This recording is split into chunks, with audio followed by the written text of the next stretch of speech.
Haleluya. Puji nama Tuhan. Shalom jemaat yang dikasihi Tuhan. Selamat pagi, saya percaya dimanapun Bapak Ibu berada, tetap ada sukacita, amin. Mari mempersiapkan hati Bapak Ibu Saudari untuk kita boleh menikmati hadirat Tuhan. Pagi hari ini kita siapkan hati kita bersatu di dalam doa.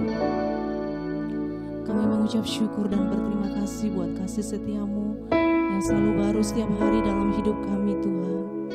Pagi hari ini kami datang menyembah-Mu Tuhan. Kami sujud di hadapan-Mu Tuhan. Kami membawa korban puja penyembahan kami di hadapan-Mu Tuhan. Kami percaya Engkau hadir melawat setiap kami pribadi lepas pribadi Tuhan. Dimanapun kami tinggal saat ini Tuhan, hadirat-Mu tetap melawat kami Tuhan Yesus. Setiap jemaat-Mu yang ada di rumah Tuhan, lawat setiap hati mereka Tuhan. Biar hati mereka tertuju kepadamu Tuhan. Kami mau menyembah-Mu dengan roh dan kebenaran. Kami mau hidup sungguh-sungguh lebih lagi di hadapan-Mu Tuhan. Terima kasih buat nafas kehidupan yang Kau berikan bagi kami. Sehingga pada pagi hari ini kami boleh naikkan doa syukur kami di hadapan-Mu Tuhan. Terima kasih Tuhan. Terima kasih buat kemenangan yang Kau berikan bagi kami. Terima kasih buat pengorbanan-Mu Tuhan. Engkau layak menerima pujian dan penyembahan bagi hari ini Tuhan Yesus. Terima kasih Bapa yang baik. Tuhan kami percaya Tuhan, Kau urapi kami Tuhan. Kau layakkan kami masuk dalam hadirat-Mu lebih lagi Bapa. Terima kasih Tuhan Yesus. Mari jemaat yang ada di rumah, mari sembah Dia. Mari nikmati hadirat Tuhan pagi hari ini. Percayalah bahwa mujizat Tuhan masih ada sampai saat ini. Lihat pengorbanan Tuhan yang begitu besar bagi setiap kita. Terima kasih Yesus. Mari angkat suaramu, angkat tanganmu, angkat suaramu di hadapan Tuhan. Nyatakan kuasanya. Berikan ucapan syukurmu di hadapannya Tuhan. Beri yang terbaik malam pagi hari ini bagi Tuhan. Terima kasih Yesus. Kami bersyukur buat anugerah-Mu. Kami bersyukur Tuhan. Haleluya. Kami mau nyembah Engkau Tuhan dengan roh dan kebenaran. Kami mau tinggikan nama-Mu Tuhan. Sebab karya-Mu besar dalam setiap hidup kami. Haleluya Jesus. Dan pagi hari ini kita mari sama-sama kanakan. Ku bersyukur buat kasih-Mu menyelamatkan hidupku. Oh Yesus, Tuhan dan Rajaku. Dengan apa akan ku balas anugerah-Mu yang ajaib. Biarlah hidupku selalu menyenangkan hati-Mu. Mari kita nyanyikan dari awal.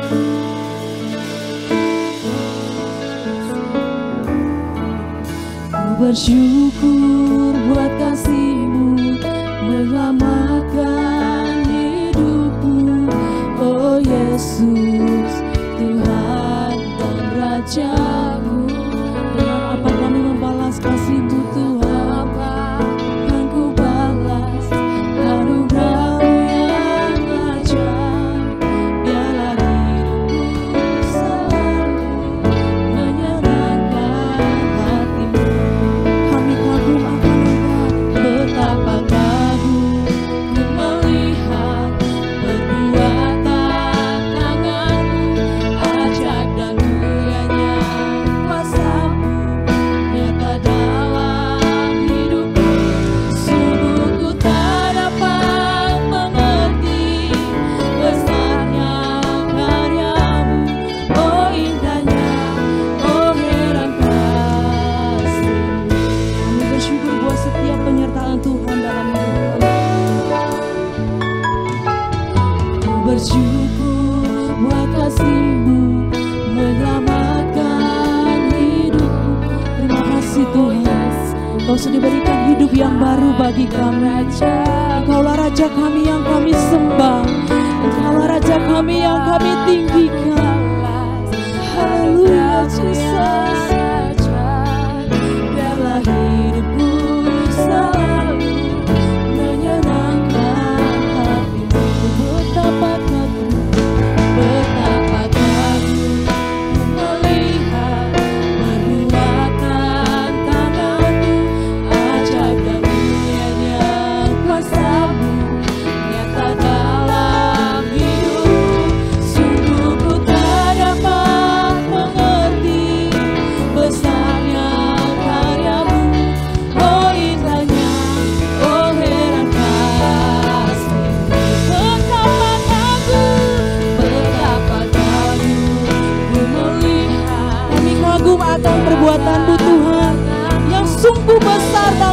kami, kuasa-Mu nyata dalam hidupku.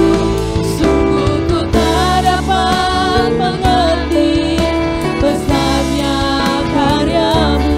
Oh indahnya, oh heran kasih-Mu. Oh indahnya, oh heran kasih-Mu. Oh indahnya, oh heran kasih-Mu. Haleluya, berikan tepuk tangan bagi Tuhan, sembah Dia. Kami heran akan perbuatan-Mu Tuhan, sungguh besar kasih-Mu. Dengan apa kami balas kasih-Mu?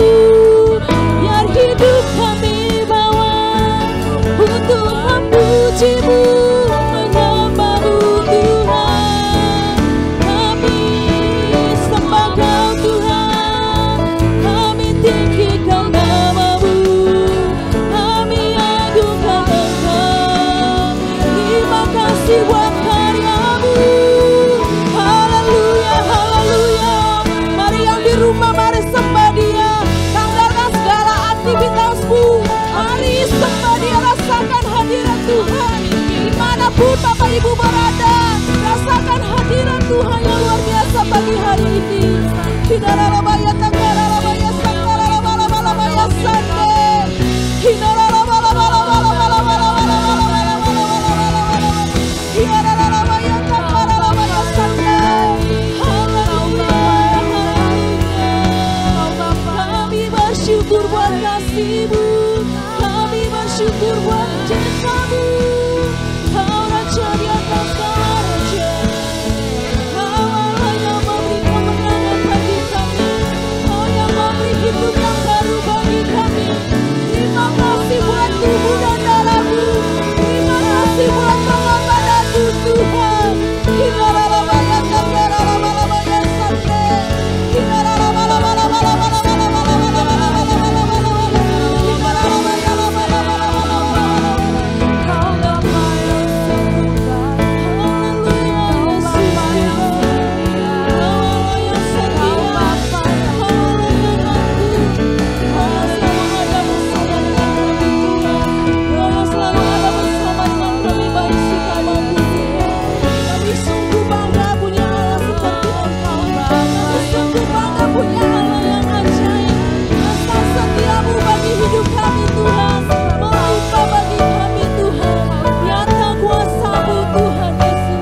menyembah Engkau Tuhan.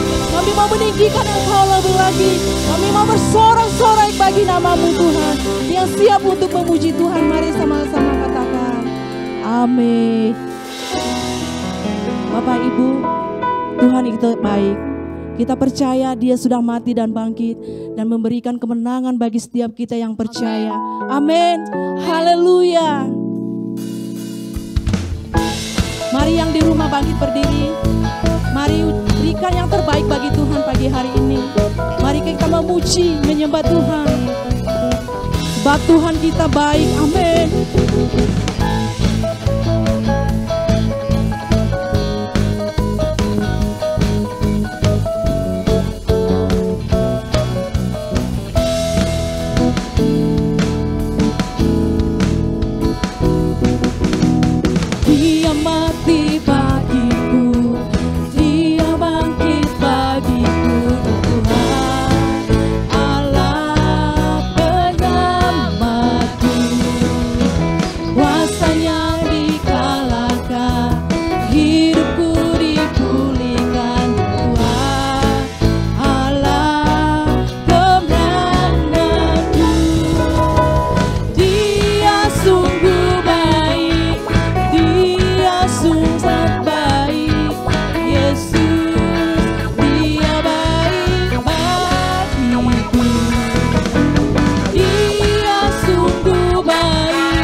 So good to you and me. He is so good to you. He is so good to me. Jesus, He's so good to you and me. He is so good to you. He is so good to me. Jesus, He's so good to you. So good to you, He is so good to me. Jesus, He's so good to you and me. Jesus, He's so good to you and me. Jesus, He's so good to you. He's so good to me. He's so good to you. Haleluya, berikan tepuk tangan yang terbaik bagi Tuhan. Silakan Bapak Ibu, silakan duduk kembali. Kita punya Tuhan yang ajaib, amin. Punya Tuhan yang luar biasa. Untuk itu kita patut untuk selalu bersyukur bagi Tuhan, amin. Kita siapkan hati kita untuk mendengarkan pesan-pesan Tuhan pagi hari ini.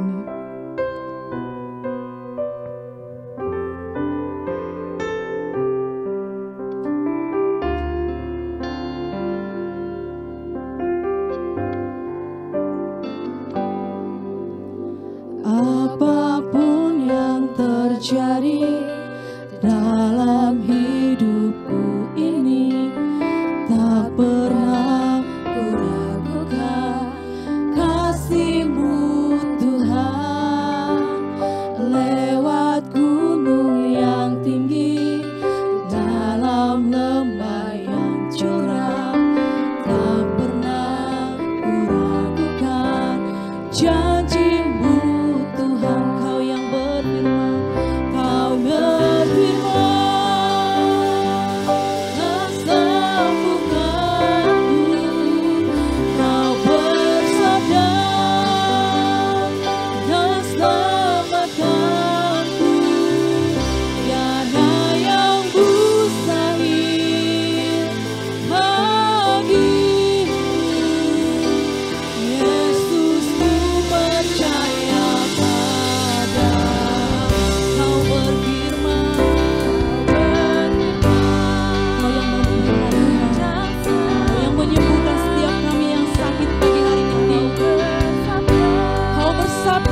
setiap kami Tuhan. Dan setiap firman-Mu kami imani dalam hidup kami.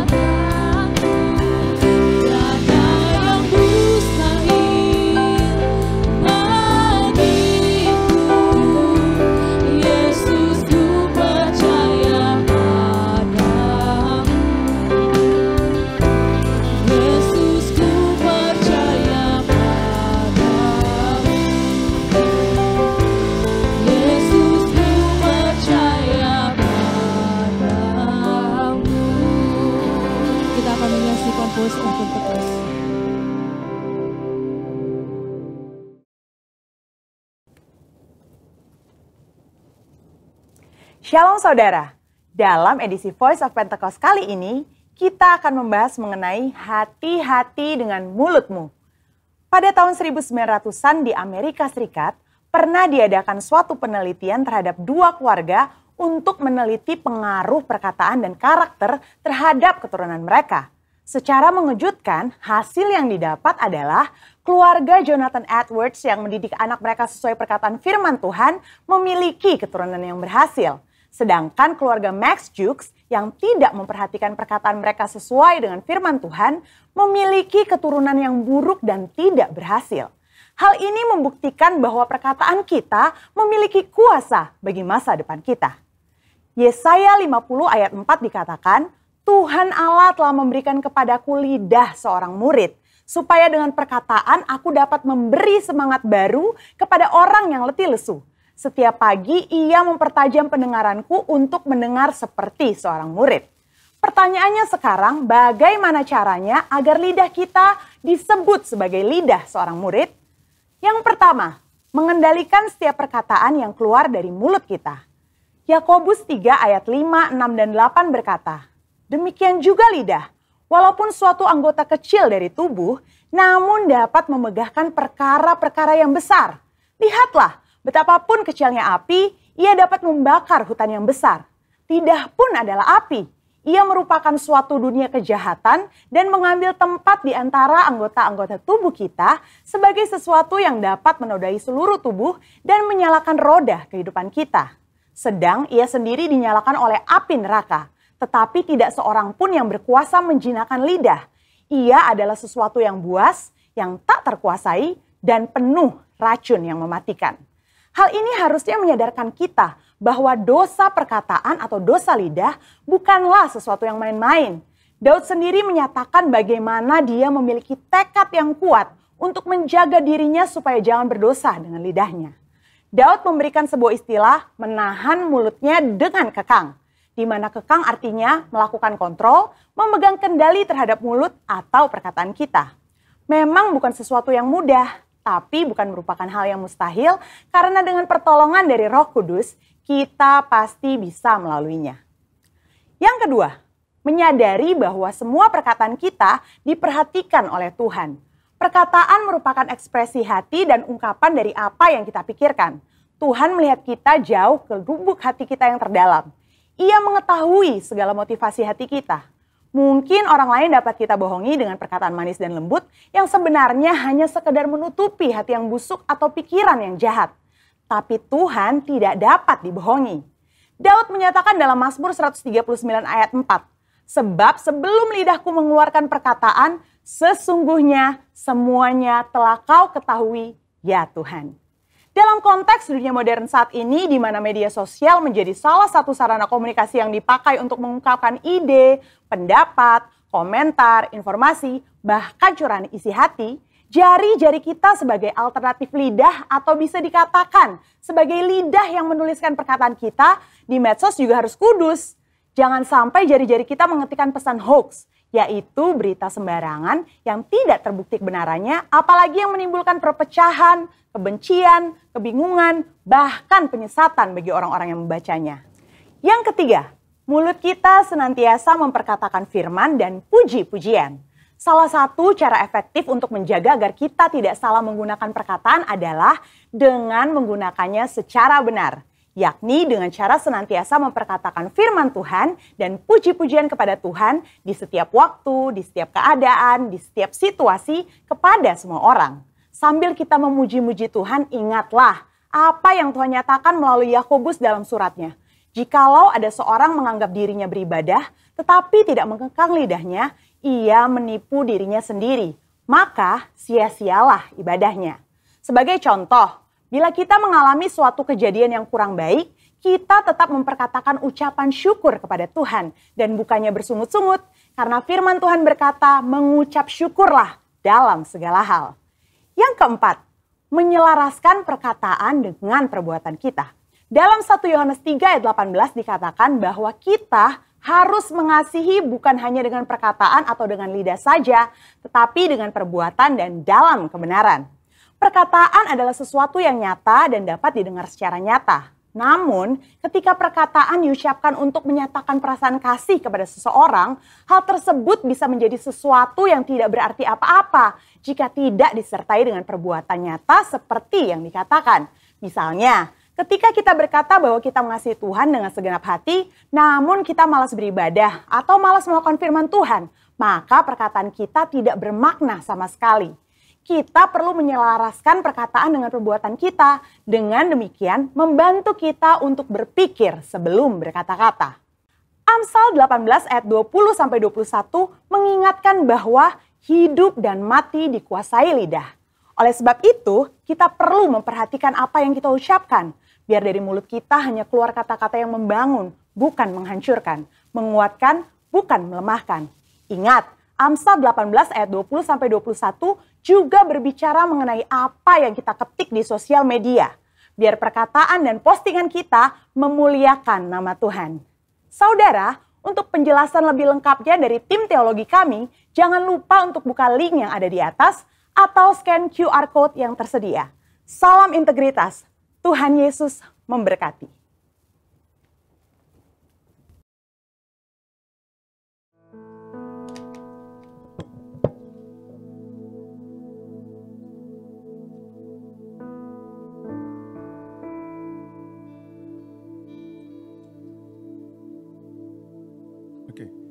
Shalom saudara dikasih Tuhan, mari kita persiapkan hati pikiran kita satu di dalam doa. Bapak, kami bersyukur kalau hari ini kami bersama-sama berkumpul untuk memuliakan nama-Mu Tuhan. Terlebih kami sebentar juga akan mendengarkan sebagian dari firman-Mu ya Allah. Kami berdoa di dalam nama Yesus Kristus. Biar pengurapan-Mu yang sempurna turun atas setiap kami Tuhan, sehingga kami memiliki hati sebagai murid. Mampukan hamba untuk memberitakan firman-Mu dengan baik dan benar Tuhan. Di dalam nama Yesus kami siap mendengarkan firman-Mu. Haleluya. Amin. Shalom saudara yang kasih Tuhan. Saya percaya penyertaan Tuhan, perlindungan Tuhan melingkupi setiap saudara, baik saudara yang di rumah maupun yang di studio sini ya. Luar biasa kalau saudara melihat yang di studio, generasi Yeremia di tempat ini sungguh membanggakan ya. Saya berdoa di dalam nama Yesus biar kiranya generasi Yeremia di tempat ini semakin bertumbuh, semakin Tuhan mampukan, Tuhan pakai lebih dan lebih lagi untuk kemuliaan Tuhan. Amin. Terima kasih Bapak Gembala untuk kesempatannya saya dapat menyampaikan firman di GBI BKP Aston. Yang sebelumnya saya mau mengingatkan kembali pesan Bapak Gembala di minggu lalu. Yaitu mengenai kebangkitan Kristus, di mana efeknya kebangkitan Kristus di mana kita menerima kemenangan, dan efeknya kita ada 3 hal pesan yang disampaikan oleh Bapak Gembala minggu lalu ya, dalam ibadah minggu lalu. Pertama, iman bertumbuh. Jadi karena kebangkitan Kristus, kita menerima kemenangan, kita diubahkan jadi manusia-manusia rohani, iman kita seharusnya bertumbuh. Kenapa? Karena memang karena kebangkitan kita memperoleh kelahiran yang baru. Yaitu ada tertulis di 1 Petrus 1 ayat 3 bahwa kita karena kebangkitan Kristus kita dilahirkan kembali. Jadi dilahirkan kembali, kita di ayat pasal 2 ayat 2-nya kita menjadi seperti bayi yang selalu ingin air susu. Ya, berarti kita bertumbuh. Seharusnya kita bertumbuh. Dan pesan kedua, hidup kudus. Karena apa? Karena secara tegas Ibrani 12 ayat 14 mengatakan bahwa kita harus menjaga kekudusan, karena tanpa kekudusan kita tidak akan melihat Allah. Ya. Karena dengan kebangkitan Kristus kita telah dibebaskan dari dosa dan kita telah dibenarkan. Itulah kenapa kita perlu menjaga kekudusan. Caranya gimana? Pesan ketiga itu hidup di dalam kasih. Yaitu pesan yang disampaikan oleh Bapak Gembala dan saya percaya ini sangat memberkati kita semua. Amin. Ya, tentunya kita memberkati kita semua, baik semua jemaat yang ada di sini dan yang mendengarkan pesan Bapak Gembala minggu lalu. Terima kasih Bapak Gembala. Dan hari ini yang saya mau sampaikan bagi kita semua yaitu tentang kebangkitan tubuh. Jadi kalau minggu lalu kita berbicara tentang kebangkitan Kristus dan efeknya, sekarang hari ini kita akan mempelajari tentang kebangkitan tubuh. Karena setelah kebangkitan Kristus kita akan mengalami kebangkitan tubuh kita. Ya, ini jadi saya melanjutkan dari yang sudah disampaikan Bapak Gembala minggu lalu. Langsung saja saya bacakan bagi saudara 1 Korintus 15, masih di 1 Korintus 15. Jadi 1 Korintus 15 ini ada 3 perikop, yaitu tentang kebangkitan Kristus, kebangkitan kita dan kebangkitan tubuh. Hari ini kita akan berbicara tentang kebangkitan tubuh. Ya, amin. 1 Korintus 15 ayat yang ke-35. Inilah firman Tuhan. Tetapi mungkin ada orang yang bertanya, bagaimanakah orang mati dibangkitkan? Dan dengan tubuh apakah mereka akan datang kembali? Nah, ini ada pertanyaannya. Ini sebenarnya kelanjutan dari pertanyaan di ayatnya yang ke-12. Ayatnya yang ke-12, 1 Korintus 15 ayat 12. Ada pertanyaan, bagaimana mungkin ada di antara kamu yang mengatakan bahwa tidak ada kebangkitan orang mati? Wow. Jadi situasinya pada saat itu saudara di dalam kota Korintus, Paulus mengatakan ini kenapa? Karena di kota Korintus pada saat itu ada kelompok orang yang tidak percaya akan kebangkitan tubuh. Bagaimana mungkin orang yang sudah mati menerima kebangkitan kembali? Jadi pada saat itu tidak ada kelompok yang tidak percaya. Jadi dalam konteks ini ada kelompok, satu ada kelompok yang percaya, ya, ada kelompok yang percaya. Yang kedua ada kelompok orang yang tidak percaya. Sebetulnya kalau kita melihat teks secara utuh ada 3 kelompok ternyata. Ada kelompok orang yang setengah percaya. Kenapa? Karena pada saat itu di kota Korintus ada terjadi perpecahan jemaat. Ada perpecahan jemaat, ada kelompok Apolos, Paulus, Kefas, kemudian ada kelompok Kristos. Dia mereka menerima pengajaran berbeda-beda, kemudian akhirnya ada kebimbangan, ada setengah percaya itu yang saya katakan. Jadi dari teks ayat ini kita bisa melihat bahwa oh ternyata ada tuh yang tidak percaya. Kita bersyukur kita ada di kelompok orang yang percaya. Kelompok satu, amin, amin. Ya. Tetapi yang jadi masalah ternyata ada orang yang setengah percaya di sekeliling kita dan juga ada orang yang tidak percaya dan itu juga tugas kita untuk memberitakannya. Maka itu menjadi penting kita hari ini kita sama-sama mempelajari teks kebangkitan tubuh ini. Kenapa? Karena efek dari orang yang tidak percaya itu bukan hanya terjadi di Korintus. Saudara bisa melihat saat ini. Saudara bisa melihat saat ini begitu banyak orang yang tidak lagi percaya akan kebangkitan tubuh. Bahkan sejarah mencatat ketika masa pencerahan dari abad 15, abad 16, abad 17, finalnya puncaknya di abad 18. Itu banyak sekali orang yang mulai meninggalkan gereja. Karena apa? Karena mereka tidak percaya dengan konsep, tidak lagi menarik konsep surga neraka, tidak lagi menarik buat mereka. Sehingga mereka, ya sudah kalau memang mati ya sudah mati. Belum lagi ilmu pengetahuan yang makin bertumbuh, makin besar, orang sudah mulai ke bulan, bisa ke bulan, teknologi semakin canggih. Itu yang membuat orang tidak lagi percaya kan hal seperti ini. Orang sakit tetap aja harus ke dokter. Ditambah lagi kemajuan dunia ya, kenikmatan dunia yang membuat mereka merasa nyaman dengan di dunia ini. Mereka tidak perlu lagi memikirkan tentang hal-hal yang akan datang, hal-hal surgawi. Ya sudah, kita hidup di dunia, kita nikmati saja, mati ya sudah selesai.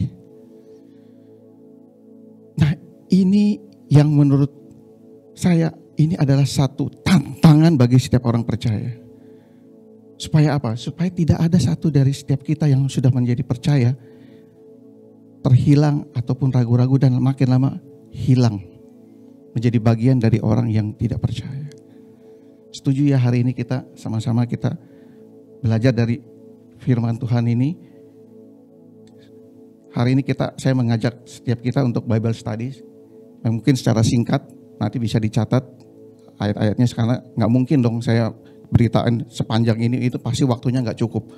Bisa-bisa handphone saudara sudah lowbat, ya kuota internet juga habis, buffering gitu ya. Jadi ya saya akan coba jabarkan secara singkat bagi saudara dan kita akan mencatatnya dan nanti saudara bisa baca kembali.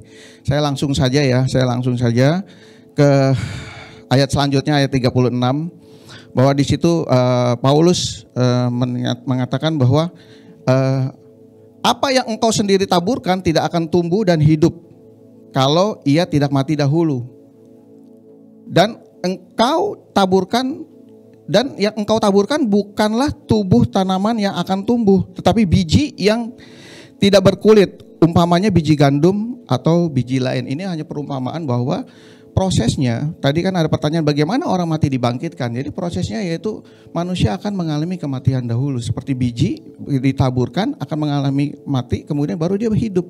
Itulah kenapa dikatakan manusia, ketika manusia mati, itu ada satu proses untuk memperoleh kebangkitan.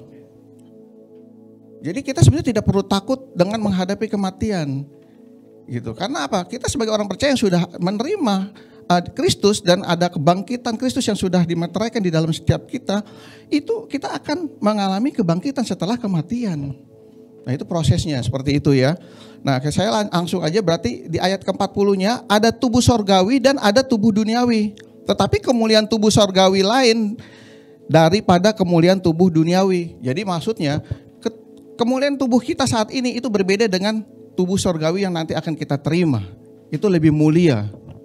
Ya itu lebih mulia. Saya lanjutkan di ayat 41-nya. Kemuliaan matahari ini hanya perumpamaan, kemuliaan matahari lain daripada kemuliaan bulan.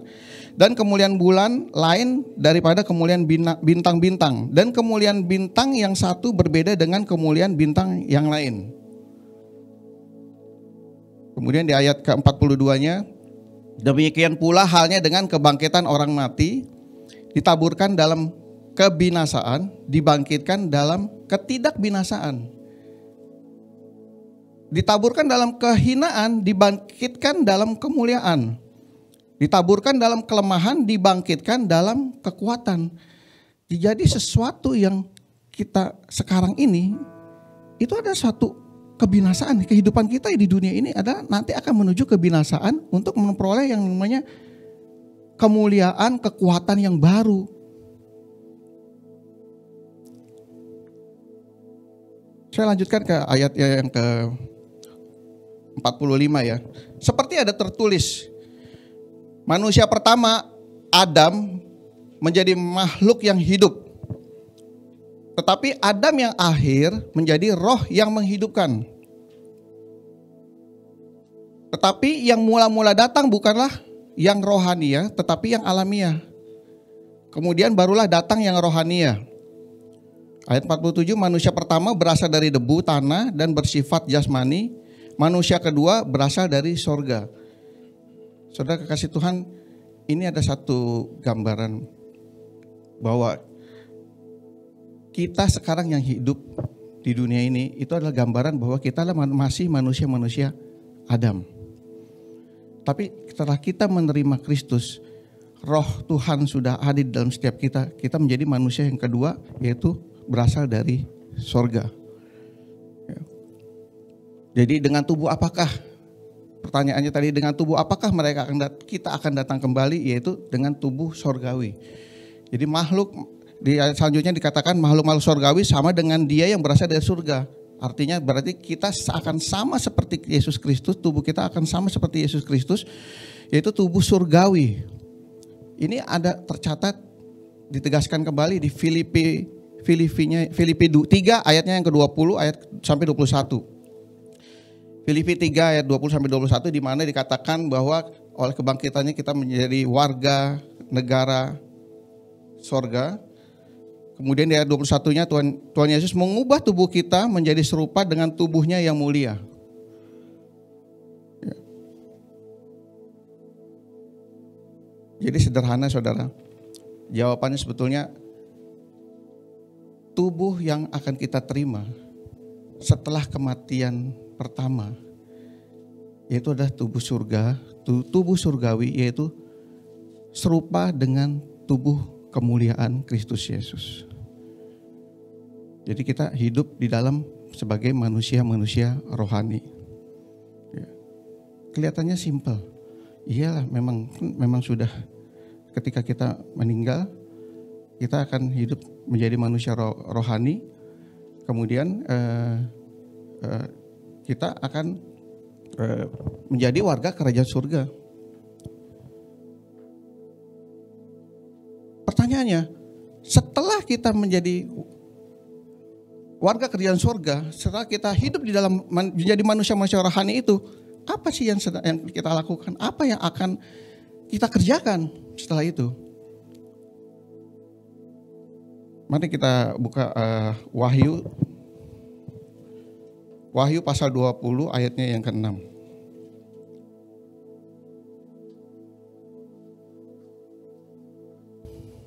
Wahyu 20 ayatnya yang ke-6. Inilah firman Tuhan. Berbahagia dan kuduslah ia yang mendapat bagian dalam kebangkitan pertama itu. Kematian yang kedua tidak berkuasa lagi atas mereka. Nah ini saudara. Jadi ketika kita mengalami kebangkitan karena Yesus Kristus, kematian kedua tidak berkuasa lagi atas kita.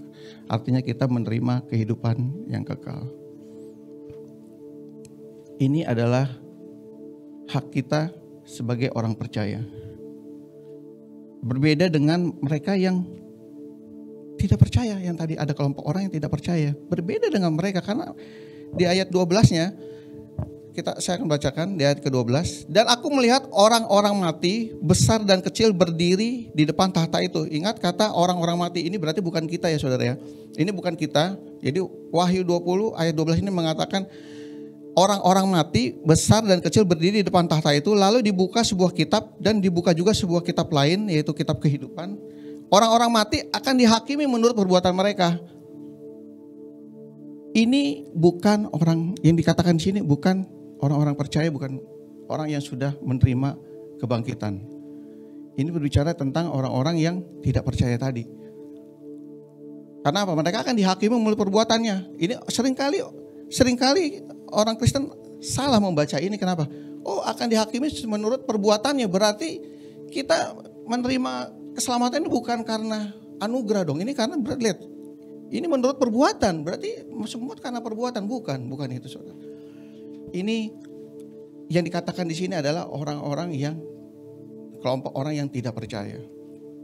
Jadi buat kita mengalami kebangkitan, kita tidak akan mengalami kematian kedua. Ya, kita akan dibangkitkan. Pertama, nah kemudian bagaimana dengan orang-orang yang tidak percaya itu? Mereka dikatakan, maka laut menyerahkan orang-orang mati yang ada di dalamnya, dan maut dan kerajaan maut menyerahkan orang-orang mati yang ada di dalamnya, dan mereka dihakimi masing-masing menurut perbuatannya.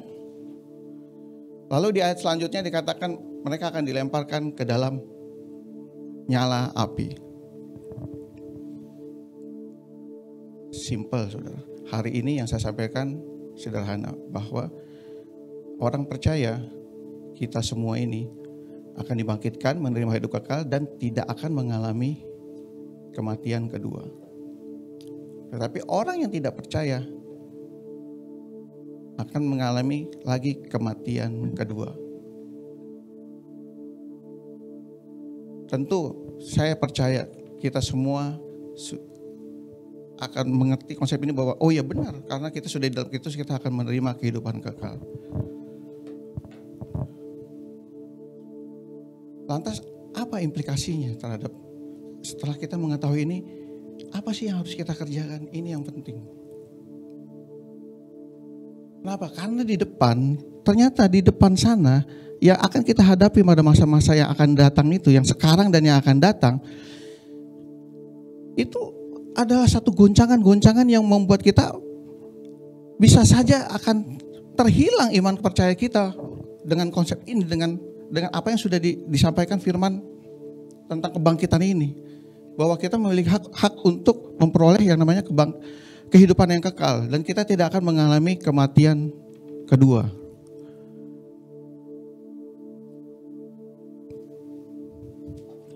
Saya langsung simpulkan saja ya.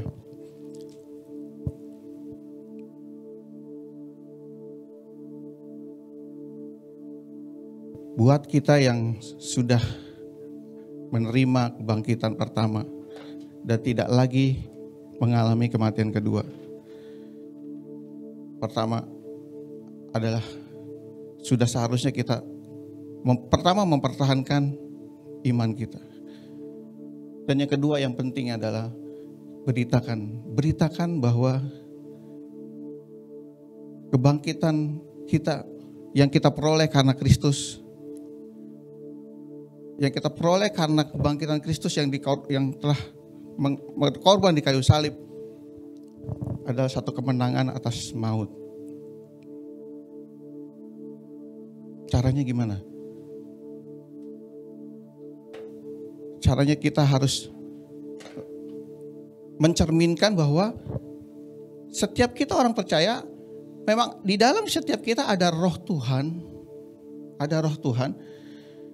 yang hidup dan tinggal tetap di dalam setiap kita. Sehingga apa yang kita lakukan, apa yang kita berbuat, apa yang kita kerjakan, itu mencerminkan ada roh Tuhan di dalam setiap kita. Sehingga orang melihat perbuatan kita yang baik dan memuliakan nama Bapa di surga.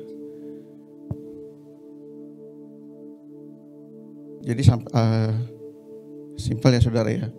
Intinya ketika kita sudah ada di dalam Kristus dan kita menerima kehidupan kekal itu, implikasi sekarang pada saat ini yaitu kita memberitakannya dengan apa? Dengan roh Tuhan ada di dalam kita loh.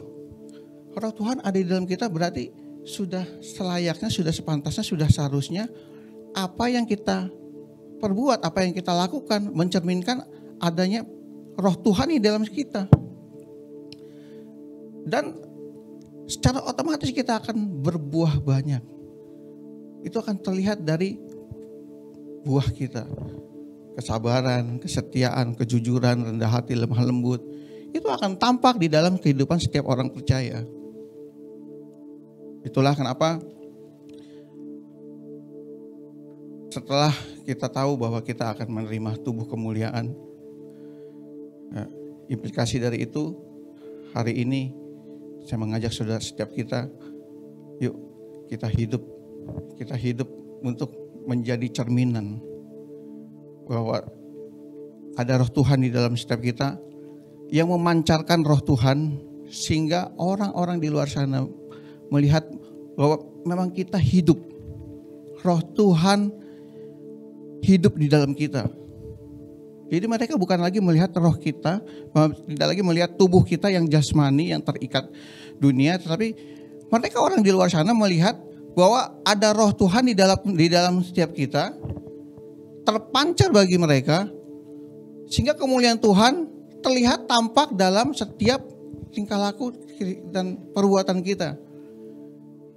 Dalam arti ketika kita menjadi orang-orang percaya yang berintegritas, mereka akan melihat, oh ini loh manusia-manusia baru, warga kerajaan sorga yang memiliki roh kemuliaan Tuhan.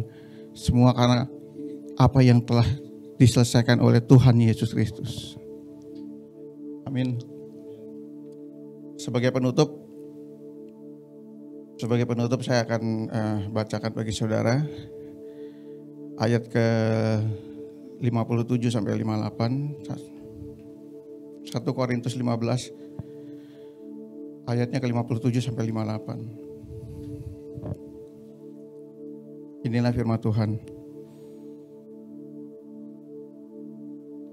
Syukur kepada Allah yang telah memberikan kepada kita kemenangan oleh Yesus Kristus Tuhan kita. Karena itu saudara-saudaraku yang kekasih, berdirilah teguh, jangan goyah, dan giatlah selalu dalam pekerjaan Tuhan. Sebab kamu tahu bahwa dalam persekutuan dengan Tuhan, jerih payahmu tidak sia-sia. Amin. Mari kita beri kemuliaan buat Tuhan.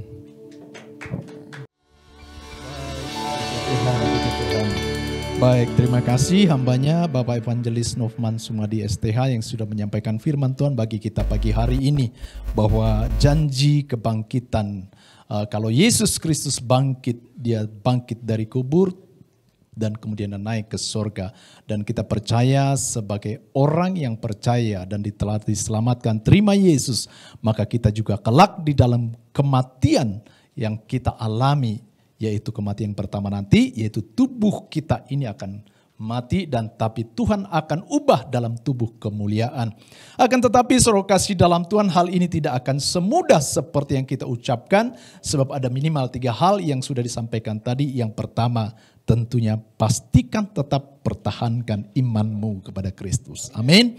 Yang kedua disampaikan agar supaya kita hidup tetap kudus. Bagaimana caranya? Kita minta Roh Kudus yang kita hidupi atas hidup kita, sehingga dalam kehidupan kita menghasilkan buah-buah roh dan untuk mempermuliakan nama Tuhan. Dan yang ketiga, saudara kasih dalam Tuhan, agar supaya kita mencerminkan pribadi Kristus dalam kehidupan kita, maka saya percaya seperti janji kebenaran firman Tuhan, apa yang Yesus Kristus sampaikan dan bagikan bagi saudara dan saya, bahwa kelak kita juga akan bangkit dari kematian dan tidak akan masuk dalam kematian yang kedua. Bagi mereka yang tidak percaya, mereka akan masuk dalam kematian yang kedua, yang tidak masuk dalam perapian yang menyala-nyala.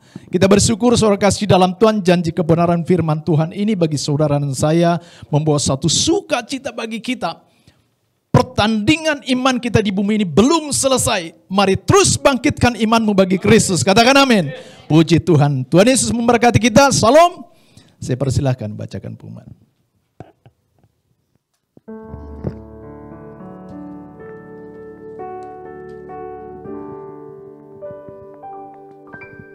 Shalom, selamat pagi saudara. Terima kasih buat hambanya Bapak Evangelis Nofman Sumadi, firman yang luar biasa yang sangat memberkati saya dan saudara pagi hari ini. Ada beberapa pengumuman saudara yang akan saya sampaikan. Yang pertama, Rabu seperti biasa kita ada menara doa jam 7 malam melalui Zoom. Kemudian Kamis dan Jumat ada kul di wilayah masing-masing, tetap melalui via Zoom jam 19 malam. Kemudian Sabtu pagi jam 5 pagi ada doa fajar. Kemudian sorenya ada kul sekolah minggu jam 5 sore saudara. Berikut ada pengumuman yang harus saudara dan saya perhatikan, bahwasanya minggu depan tanggal 18 dan 25 April 2021 ibadah raya GBI BKP Aston dilakukan secara offline dan online di Hotel Aston. Ibadah raya pertama dilakukan jam 8 pagi sampai dengan selesai. Kemudian ibadah raya kedua jam 10 sampai dengan selesai. Ada beberapa yang harus kita perhatikan saudara, yaitu anak-anak di bawah 8 tahun melakukan ibadah secara online. Kemudian 8 tahun ke atas anak-anak yang bisa tertib, bisa hadir secara offline saudara. Kemudian saudara dan saya, jemaat dan para pengerja harus mengikuti prokes, protokol kesehatan dari pemerintah saudara. Yang pertama, wajib hukumnya saudara memakai masker dan face shield. Mungkin ada di antara saudara yang masih memiliki face shield di bawah saudara. Kemudian mencuci tangan dan saudara membawa hand sanitizer. Yang ketiga, menjaga jarak, tidak berkerumun. Yang keempat, dilarang kontak langsung atau berjabat tangan. Kalau ini kita lakukan saudara, saya yakin dan percaya ibadah kita selanjutnya akan kita lakukan secara baik dan offline saudara. Amin. Mari kita berdoa saudara. Tuhan Yesus, terima kasih buat firman-Mu. Kami berdoa buat hamba-Mu, Bapak Evangelis Nofman Sumadi. Tuhan yang mengirimkan hamba-Mu bukan secara kebetulan. Tuhan yang sudah mengutus, Tuhan sudah mempersiapkan. Kami berdoa di dalam nama Tuhan Yesus. Tuhan berikan kesehatan, Tuhan berikan kekuatan, seluruh organ tubuh dalam dan luarnya sehat, mulai dari kepala dan rambutnya sehat Bapa, sampai ujung kakinya sehat, bahkan semua Tuhan tulang-tulang sendinya semuanya sehat Bapa, berfungsi dengan baik, dan dia serahkan hidupnya, tubuhnya hanya untuk kemuliaan-Mu ya Bapa. Tuhan, kami berdoa buat Bapak Gembala kami dan Ibu Gembala kami dan kedua anaknya. Tuhan berikan hikmat kepada mereka. Tuhan berikan kekuatan, kesehatan. Tuhan lindungi sertai dalam perjalanannya kalau mereka akan berangkat ke Kalimantan Tuhan. Roh mara bahaya, kecelakaan, maut kami tolak di dalam nama. Apa yang mereka berbuat dengan campur tangan-Mu Tuhan, mereka diberkati dan mereka dipelihara. Tuhan, hamba-hamba-Mu yang sudah melayani pagi hari ini, para imam-imam Lewi, Tuhan berkati mereka. Berikan kesehatan, kerendahan hati dan kekuatan atas mereka. Kami berdoa buat umat-Mu yang sedang mengikuti ibadah online pagi hari ini. Kami berdoa suami-suami, istri, anak-anak dijamah dan dilawat Tuhan. Yang sakit Tuhan sembuhkan, yang berbeban berat Tuhan angkat. Tuhan, mereka yang berputus pengharapan, Tuhan berikan jalan keluar Bapa. Apapun yang menjadi pergumulan dan masalah mereka hari-hari ini, ketika mereka membawa ke dalam tangan-Mu, ada jawaban dan ada mujizat Bapa. Kami menyerahkan kota dan bangsa ini ke dalam tangan-Mu, dari Sabang hingga Merauke. Setiap pulau-pulau besar, pulau-pulau kecil, bahkan pemerintahan dari pusat sampai daerah, Tuhan yang ambil kendali semuanya Bapa. Kami percaya Indonesia akan disembuhkan, Indonesia akan dibangkitkan, Indonesia diberkati, dan Indonesia menjadi berkat bagi bangsa-bangsa. Secara khusus kami berdoa, Tuhan urapi Bapak Jokowi dan Ma'ruf Amin. Lewat mereka Tuhan, Indonesia akan dibangkitkan Bapak. Di dalam nama Tuhan Yesus Bapak. Kalau sebentar kami mau pulang Tuhan, lindungi kami dalam perjalanan. Bahkan kami mau beraktivitas, tutup bungkus kami dengan darah Yesus. Dan pagi hari ini Tuhan, kami mau berdoa seperti yang Tuhan ajarkan kepada kami. Doa Bapa kami. Bapa kami dalam kerajaan surga, dikuduskanlah nama-Mu, datanglah kerajaan-Mu, jadilah kehendak-Mu di bumi seperti di surga. Berikanlah kami pada hari ini makanan kami secukupnya. Dan ampunilah kami akan kesalahan kami, seperti kami juga mengampuni orang yang bersalah kepada kami. Dan janganlah membawa kami ke dalam pencobaan, tetapi lepaskanlah kami daripada yang jahat. Karena Engkaulah yang punya kerajaan dan kuasa dan kemuliaan sampai. Kita akan menerima berkat lewat Bapak Gembala. Kiranya Engkau memberkati aku berlimpah-limpah. Mari angkat kedua tanganmu dan memperluas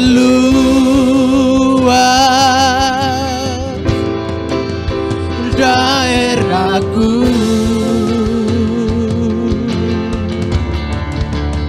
dan kiranya Tuhanmu menyertai aku dan melindungi aku daripada malapetaka, sehingga kesakitan tidak menimpa aku. Mari lebih lagi sungguh-sungguh katakan kepada Dia. Kiranya berkat-Nya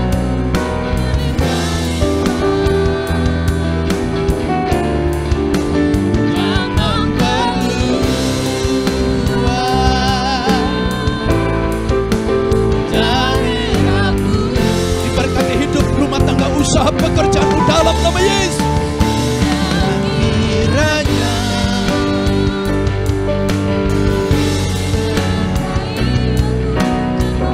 segala kemuliaan bagi-Mu Tuhan.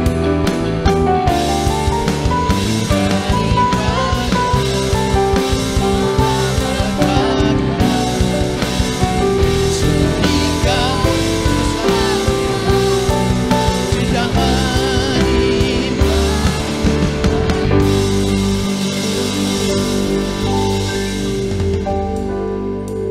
dan anugerah yang berlimpah-limpah dari Allah Bapa di dalam surga, di dalam Putra yang tunggal Tuhan kita Yesus Kristus, persekutuan yang indah yang manis dengan Roh Kudus yang terus senantiasa menyertai saudara mulai dari pagi hari ini sampai Maranatha hidup kekal kekal selama-lamanya. Yang selalu percaya, mari sama-sama katakan amin. Puji Tuhan.